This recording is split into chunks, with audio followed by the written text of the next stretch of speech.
Hello, Mrs. Watts here. Hi, I thought I'd set you some cooking challenges for your lessons as opposed to written work. A lot of you haven't had a chance to cook with me yet this year, and I thought this would be a great opportunity to just get you cooking in the kitchen at home and increase your practical skills ready for when we get back to school. So first of all, if you are cooking at home, please don't just go and cook at home on your own. Please make sure that you've got the permission of an adult. And it's always worthwhile having an adult with you in the kitchen just to make sure that you are completely safe, especially when you're using knives and touching hot ovens and hobs. Okay. So before you start, what you need to do is you need to tie your hair back, wash your hands, put on an apron if you've got one. If you haven't got one, don't worry. But just make sure that your hands are nice and clean. What I'm going to do is talk you through everything that you need, and there will also be a list so you can get that ready for next week's lesson at the end attached to this video. So first things first, I'm going to start off just putting you closer and moving the camera so you can see the board. Hopefully you can all see that, okay? And what I've got here is just a regular potato. I'm going to start to peel the potato, okay? You can leave the skin on if you want, just make sure that you wash it, obviously.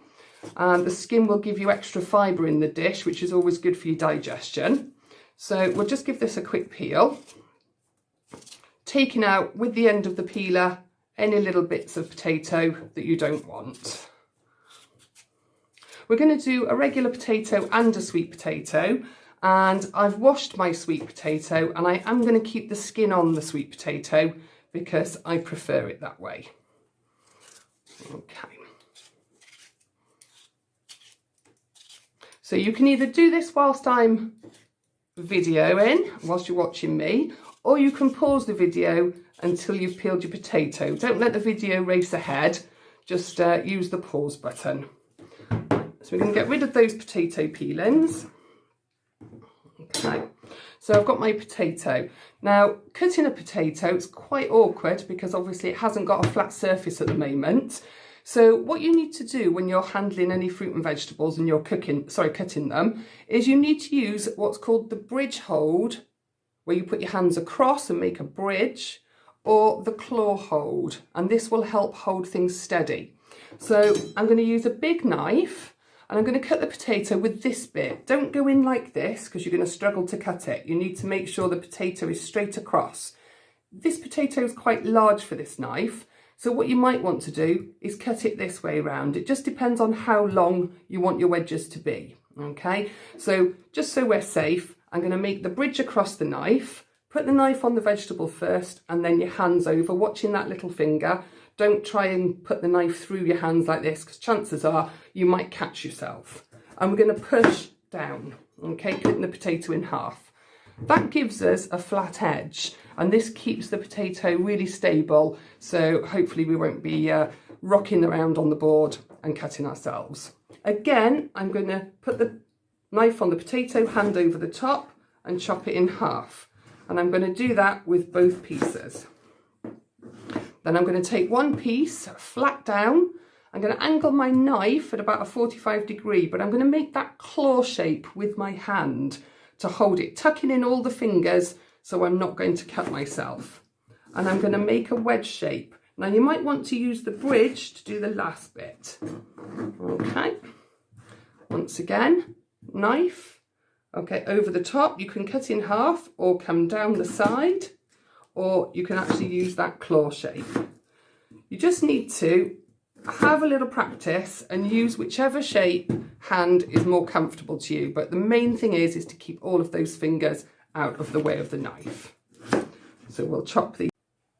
Okay, so you can see now that I've also chopped my sweet potato. I've kept the skin on the sweet potato because this tends to caramelise. There are a lot more sugars in a sweet potato than a regular potato due to the type of carbohydrate that it is, and this will give it a nice sweet sticky flavour. So I've got another bowl for my sweet potatoes. I'm just going to pop those out of the way, and then I'll talk you through the seasonings. So let's get rid of this board. Okay, and we'll go back to our regular potatoes. So there's lots and lots of different oils and things that you can use for this. It doesn't have to be a specific type. So I've got a selection of olive oil, Don't know if you can see that. I've also got a fry light, okay, which is a spray oil. And my particular favourite for the sweet potatoes is a coconut oil, okay, which I mix with lime and paprika. So with these potatoes, what I'm going to do first is I'm just going to give them a little squirt with the fry light. Now this is a healthier option because you're using less oil than pouring it on, but don't forget olive oil is one of those unsaturated fats, and we do need some of it for our systems and our bodies to work correctly. So they're good fats as opposed to bad fats, which tend to come from animals. So onto this, I'm actually just going to put some salt. And I'm also going to put some pepper.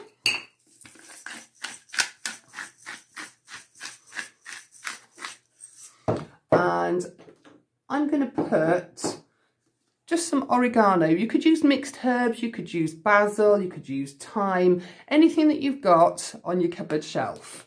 So I'm just going to pop some of those into my hands so I don't use too much and sprinkle it on. Okay. I'm also going to pop some chili flakes on. Now I know a lot of you are fans of chili flakes, but if you don't like them, you don't need to use them. Give a little shake. I tend not to use fresh ingredients for these because they will burn due to the amount of time that they're in the oven. So if you were to use proper fresh chilies, you'll find that they will burn to a crisp. Other things you can put on here is garlic powder, and that gives it a nice garlicky flavour if you like that kind of thing. So the next thing I'm going to do is I'm just going to mix all those up with my hands to coat them. And I find if you stand the wedges on their edge upwards like this, you don't need to turn them halfway through the cooking. So a little top tip, and it tends to cook them a bit more evenly. So I'll do that. Now you need to have preheated your oven, okay, to between 180 and 200 degrees. If you haven't put your oven on already, because I forgot to tell you at the start of the video, then don't worry, you can pop it on now and just leave these, they won't spoil. So I'm going to pop these out of the way now, just give my hands a little wash, and I'll be back in a second.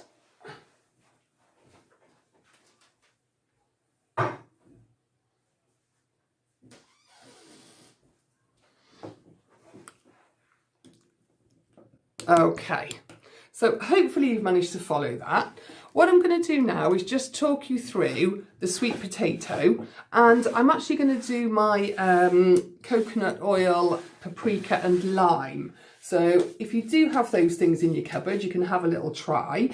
Other things that work really, really well with sweet potato is like a medium curry paste, a curry powder. Okay, and also if you've got fajita spice on your cupboard shelf, then you can pop those in as well. So I'll move the camera down again so you can see what I'm doing. Okay, hopefully you can see that. There we are. So with the coconut oil, this tends to be a solid, and then when you massage your potatoes with it, it will become more of a liquid and you can coat them. So ensuring you've got clean hands, you can pop your fingers in there and just grab some, or what you can do is use a spoon. Before you do that though, what I like to do is actually put on my paprika. Okay, so I've got paprika here. You can use sweet paprika, smoked paprika, just regular, I don't mind. And also the lime juice, because obviously hands are going to get a little messy, so you don't want to be having to go and wash them each time. And obviously during the video, it saves me having to interrupt it. So I've got my paprika on here. I've got a fresh lime, okay? And what I'm going to do is I'm just going to cut that. You can use the same board that you cut your potatoes on. It's not a problem. And again, I'm just going to cut across and cut this into wedges. Okay, like that, to be able to give it a good squirt. Now, if you're thinking, oh, what on earth am I going to do with the rest of that lime? Then you can cut this into segments like this, and you can freeze it on a tray and use it again later. So all I would do is pop those on a little tray or a bit of tin foil, pop them into the freezer, And then once they're frozen, you can bag them up. If you bag them up together now, they will stick together like ice cubes do though. And then if you want to make these wedges again, you've got 4 more pieces of lime there to squirt over the top. Just defrost them before you use them. So I've got my potatoes, I've got my lime, and I'm going to give this a good squirt all over. Okay. Now what I'm going to do, I've got my coconut oil. I'm going to use this hand because this one's got the lime juice on it. I'm just going to take some of that coconut oil out. Okay, so I've got the coconut oil in my hands and I'm just going to rub those together. And as you can see, it starts to liquefy. And then what you can do is just rub that all over your sweet potatoes, coating them. Obviously then stand them up like the regular potatoes on their edges so they will cook evenly. Now you want to cook these and your other potatoes in your oven, as I say, between 180 to 200 degrees. If you've got a fan assist oven, you want to put them on 180. If your oven isn't fan assisted, and you might have to ask an adult whether you've got one of those ovens or not, you might want to put them on round about 190 to 200. They're going to take round about 20 minutes to half an hour to cook. So just keep an eye on them and check them after 20 minutes. And pop these in the oven with your regular potatoes if you're cooking both. If you're not cooking both, then just pop them in the oven on their own.